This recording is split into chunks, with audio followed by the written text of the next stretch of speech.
Welcome guys. अभी जो video देख रहा था उसका टाइटल है धीरेंद्र शास्त्री की बहन भाग गई मुस्लिम के साथ। ये थंबनेल ऐसा टाइटल दे रखा है। तो गाइस चलो वीडियो को स्टार्ट करते हैं। एक वो है ना बाबा बाबा जो है धीरेंद्र शास्त्री करके बाबा, एक जो पर्चियाँ निकालता है। आप शुरुआत से उसी के ऊपर जब आप अध्यात्म से जुड़े तब शुरुआत से आपके मन में था हिंदू राष्ट्र हमारे जीवन बनाना। में प्रारंभ ही हिंदू राष्ट्र हमारे जीवन में प्रारंभ से ही। ऐसा नहीं कि इतने सारे भक्त जुड़े, अनुयायी जुड़े, आपको अपनी ताकत लगी और आपने सोचा कि अब हिंदू राष्ट्र की मांग करते हैं। नहीं धर्म सर्वोपरि लगता धर्म है। बाकी है ही नहीं, बाकी तो नहीं, शुरू से ऐसा नहीं है। बाप बाप होता है, बेटा बेटा।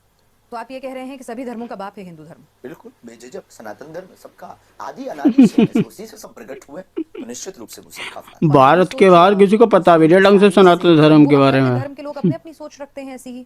ये बड़ी अच्छी बात कही आप। सुझाव दीजिए, क्योंकि देखिए हमने खूब सुझाव मांगे हैं, हमने खूब सामाजिक गंगा जमनी की तहजीब दी। यार एक बात है, लेकिन टारगेट बार बार वही सभी भगवान जी इंडिया में क्यों जन्म हुआ इनका और देशों में क्यों नहीं हुआ बाहर के? भगवान तो पूरी दुनिया के होने चाहिए ना। चलो वीडियो में देखते हैं अभी क्या है। तो दोस्तों फाइनली वीडियो की क्लिप देखकर आप समझ गए होंगे कि आज की वीडियो किस टॉपिक पे होने वाली है।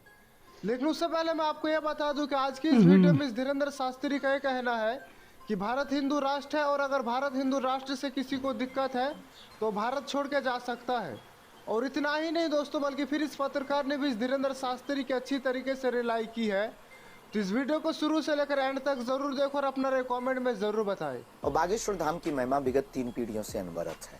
दादा गुरुजी की, हाँ ऐसे कह सकते हैं, पहले संकुचित था अब व्याप्त रूप में, व्यापक रूप में।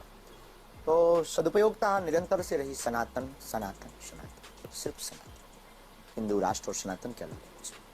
आप बार बार हिंदू राष्ट्र की बात करते हैं। ये सवाल हमारे जहन में आता है कि हिंदू राष्ट्र आप शुरुआत से जब आप अध्यात्म से जुड़े तब शुरुआत से आपके मन में था हिंदू राष्ट्र हमारे जीवन बनाना। में प्रारंभ ही हिंदू राष्ट्र हमारे जीवन में प्रारंभ से ही। ऐसा नहीं कि इतने सारे भक्त जुड़े, अनुयायी जुड़े, आपको अपनी ताकत लगी और आपने सोचा कि अब हिंदू राष्ट्र की मांग करते हैं। नहीं ये फंस गया सीएम। हम समय के हिसाब से बदलने वालों में से नहीं है और समय परिस्थिति के हिसाब से बैक होने वालों में से। हमारे जीवन के प्रत्येक सिद्धांत अटल रहे हैं और प्रारंभ से रहे हैं। हमेशा हमने सनातन की बात की, हमेशा हमने हिंदुत्व की बात की और हिंदू राष्ट्र की। आपका एक बयान हाल में काफी चर्चा में रहा। आपने अपने दिव्य दरबार के बाद मीडिया से मुखातिब होते हुए बयान दिया था कि तुम मेरा साथ दो, मैं तुम्हें हिंदू राष्ट्र दूंगा। तो आपकी नजर में, पंडित धीरेंद्र कृष्ण शास्त्री की नजर में हिंदू राष्ट्र की परिभाषा क्या है? क्या है हिंदू राष्ट्र? Good question, you are a good question. क्या है हिंदू राष्ट्र? हिंदू राष्ट्र का मतलब सामाजिक समरसता, हिंदुओं में एकता। क्या है हिंदू राष्ट्र? जातिवाद के नाम पर बार बार भारत में हिंदू, इस देश में, भारत हिंदुस्तान में विचित्र स्थितियां बनती हैं, दंगे होते हैं, फसाद होते हैं, राजनीतिक रोटियां सेकी जाती हैं बार बार। कभी किसी को टारगेट, कभी किसी को। मतलब फिर बंद हो जाएगा सब हिंदू राष्ट्र होने पे। हिंदू राष्ट्र सामाजिक समरसता का राष्ट्र, जिसमें सभी पंथों को आजादी, जिसमें राम ताकि भविष्य में रामचरितमानस पर कोई उंगली ना उठाए, रामचरितमानस की चौपाइयों पर कोई उंगली ना उठाए। हमारे इस देश की धड़कन भगवान। उंगली उठाने वाले तो हिंदू भाई हैं तुम्हारे, हैं? यानी मतलब हिंदुस्तान में रहना है तो राम राम ही कहना होगा और हिंदू धर्म को सर्वोपरि मानना होगा। बिल्कुल सर्वोपरि मानना है ही। सर्वोपरि मानना क्या? सर्वोपरि आज भी है, कल भी था और रहेगा। नहीं, मुझे मेरा धर्म सर्वोपरि लग सकता है, ठीक है, मैं तो सनातनी हूँ, लेकिन हो सकता है हर एक को अपना धर्म सर्वोपरि लगता है। धर्म बाकी, ये बड़ी अच्छी बात कही आप। यही नहीं, बाकी तो पंथ है।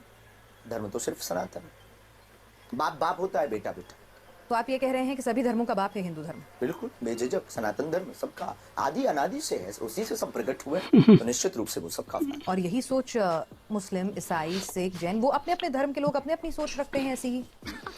सही बोल रहे हैं। बाकी धर्मों से हमारी कोई बुराई नहीं है। अपने धर्म के प्रति कट्टर, वो धर्म नहीं पंथ है, पहली बात। अच्छा, आप ये कह रहे हैं। अच्छा, तो आपका ये कहना है कि हिंदू राष्ट्र का मतलब क्या होगा? क्या बदल जाएगा हिंदुस्तान में? धर्म नहीं पंथ है। सामाजिक सामरसता आए। हिंदू राष्ट्र का मतलब भारत में सामाजिक समरसता हो वो तो अभी जाएगी। भी हमारा संविधान कहता है कि भाई सबको बराबरी का हक है, सारी चीजें बराबर तो फिर मिलें। ये जातिवाद पर लड़ाई क्यों? फिर ये जातिवाद पर गालियां क्यों? ये जातिवाद पर द्वंद्वता क्यों? ये जातिवाद पर राजनीति क्यों? जातियों का वर्णन तो हमारे समाज में क्या हिंदू धर्म में लेकिन कहीं से भी? जातियां हैं, जातिवाद, जातियों का वर्णन सरनेम है, पर उस पर रोटियां नहीं सेकी जाती, उस पर गालियां नहीं दी जाती, उस पर रामचरितमानस के ऊपर टिप्पणी नहीं की जाती, उस पर मनुस्मृति के ऊपर टिप्पणी नहीं की जाती, उस पर संतों के ऊपर टिप्पणी नहीं की जाती। तो उसके लिए तो कानून है, वो काफी नहीं है क्या? हिंदू राष्ट्र होने से अगर किसी को, देखिए मैं ये कह रही हूँ कि भाई अगर मुझे किसी का सम्मान करना है तो वो करना है, चाहे उसके लिए कानून हो ना हो, कानून होगा तो मैं डर के करूंगी, और अगर मेरे मन से सम्मान आ रहा है तो मैं करूंगी ही।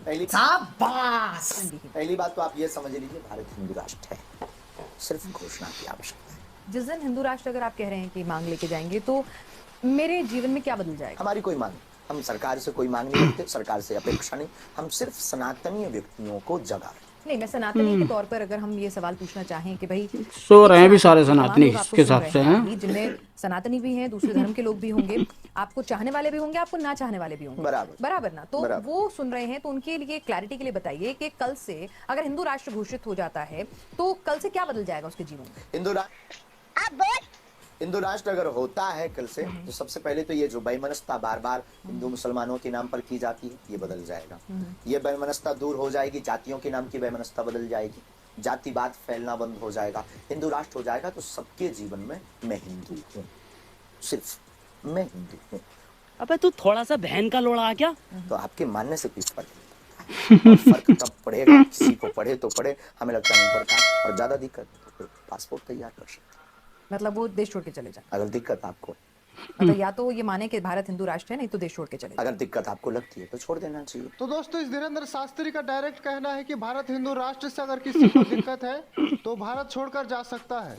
और इतना ही नहीं दोस्तों, बल्कि आगे भी इसी तरह का भाषण है, तो इस वीडियो को एंड तक जरूर देखें। देखिए, अगर आपकी टीवी का चैनल किसी को देखना पसंद नहीं तो चैनल बदल दीजिए। मतलब आपको आपके चैनल से किसी को प्रॉब्लम है तो आप क्या, आपको उसको क्या कब जवाब देंगे? आपके चैनल से किसी को प्रॉब्लम है कि हमें आपका चैनल बहुत बेकार लगता, तो क्या कहोगी? मत देखोगे। नहीं, हम ये कहेंगे कि आप बताइए, अपने सुझाव दीजिए, क्योंकि देखिए हमने खूब तो सुझाव मांगे हैं, हमने खूब सामाजिक गंगा जमनी की तहजीब दी है, पर बार बार वही टारगेट, बार बार वही श्रद्धा के कांड, बार बार रामचरितमानस पर टिप्पणी, बार बार राम जी की यात्रा रामचरितमानस पर टिप्पणी करने वाले तो हिंदू धर्म के लोग ही हैं। बार बार राम जी की यात्रा रामचरितमानस पर टिप्पणी करने वाले तो हिंदू धर्म के लोग हैं। हाँ भाई, बोल खुद हिंदू भाई कर रहे हैं टिप्पणी रामचंद्र पर, तो अब क्या हुआ? सिर्फ सनातन विरोधी की बात कर, ठीक है। हमारी लड़ाई मुसलमानों से या ईसाइयों से नहीं है, हमारा सबके प्रति संवेदना है। वाह क्या एक्टिंग कर रहा है। अभी जो तमाम विवाद, जो तमाम सवालात उठे, उसके बाद हमने देखा कि बागेश्वर धाम पर भक्तों की भीड़ जो है वो और ज्यादा बढ़ गई, तिगुनी चौगुनी हो गई। ऐसा तो नहीं कह सकते, जो तस्वीरें आई, जो सामने आई, पहले की तस्वीर ली नहीं गई। आप ये कह रहे हैं। चलिए हम ये कहें कि आपकी कथाओं में जुटने वाली भीड़ जो है देश भर में अगर ज्यादा से ज्यादा जुटने लग गई है, धंधा बंद करवाएगा क्या? तो उसको तो उसके लिए लेकर तो आपको कोई दिक्कत नहीं होनी चाहिए। नहीं, हमें धन्यवाद कोई देना दिक्कत नहीं है। देखिए, हमें किसी की तरक्की हो, उससे किसी को कोई दिक्कत नहीं होनी चाहिए। अगर किसी को है तो उसको हाजमा की देखिए, गोली सर्वे, दो। हमने कहा ना, सर्वे भवन्तु सुखिनः सर्वे सन्तु निरामया, तो जी। ये तो हिंदू धर्म की बात की है। मैं ये कहना चाहती हूँ कि अगर आप इतना बड़े पैमाने पर आपके भक्तों की संख्या देश में फैल रही है, तो अब आगे की योजना क्या है? बड़े बड़े आश्रम बनाना? कोई योजना नहीं, हम बहुत आश्रम बनाऊं, क्योंकि अभी आप रामदेव जी से और बालकृष्ण जी से मिले थे, तो उनका तो पूरा इसके सेटअप पहले है। भी हमारी औपचारिक भेंट, उनके प्रति सद्भावना है। योग कोई भी बिजनेस सी- टिप्स लेने नहीं गए थे? योगा है, योग कोई भी सी बिजनेस है। टिप्स लेने नहीं गए थे? योग तो दोस्तों, मुझे नहीं पता कि आप इस बाबा को क्या नाम से जानते हो और इस बाबा को क्या मानते हो, लेकिन मैं इस बाबा को बाबा नहीं बल्कि ढाबा मानता हूँ। तो इस बाबा के लिए आप लोग क्या कहेंगे, हमें कमेंट करके जरूर ढाबा, बाबा ने ढाबा है। हाँ? तो वीडियो को लाइक एंड चैनल को जरूर सब्सक्राइब करें, क्योंकि हमारे इस चैनल पर आपको इस तरह की वीडियो मिलते रहते हैं। तो जल्दी मिलते हैं नेक्स्ट वीडियो में, तब तक के लिए अपना ख्याल रखें। Bye bye. मतलब वीडियो में ऐसा कुछ तो नहीं है इसमें कि धीरेन्द्र शास्त्री की बहन भाग गई मुस्लिम के साथ, जैसा लिख रखा है ना थंबनेल पर, टाइटल में भी। मतलब सब ऐसे झूठ व्यूज़ के लिए है, ये बहुत गलत है। अगर ये नहीं करना चाहिए यार व्यूज़ के लिए, बता। इसने टाइटल में लिख रखा धीरेन्द्र शास्त्री की बहन भाग गई मुस्लिम के साथ, और फिर हंसने वाले इमोजी लगा रखा है। मतलब सब खुद की तरफ से व्यूज़ के लिए, सिर्फ गलत है ये, बहुत ज़्यादा गलत। और रही इसके हिंदू राष्ट्र की बात, इस जन्म में तो पॉसिबल है नहीं, और अगले जन्म में सोचना तीसरे चौथे जब होगा, इसमें तो नहीं है पॉसिबल। लेकिन तो गाइस, यही था आज का वीडियो। ओरिजिनल वीडियो का लिंक डिस्क्रिप्शन से ले लेना।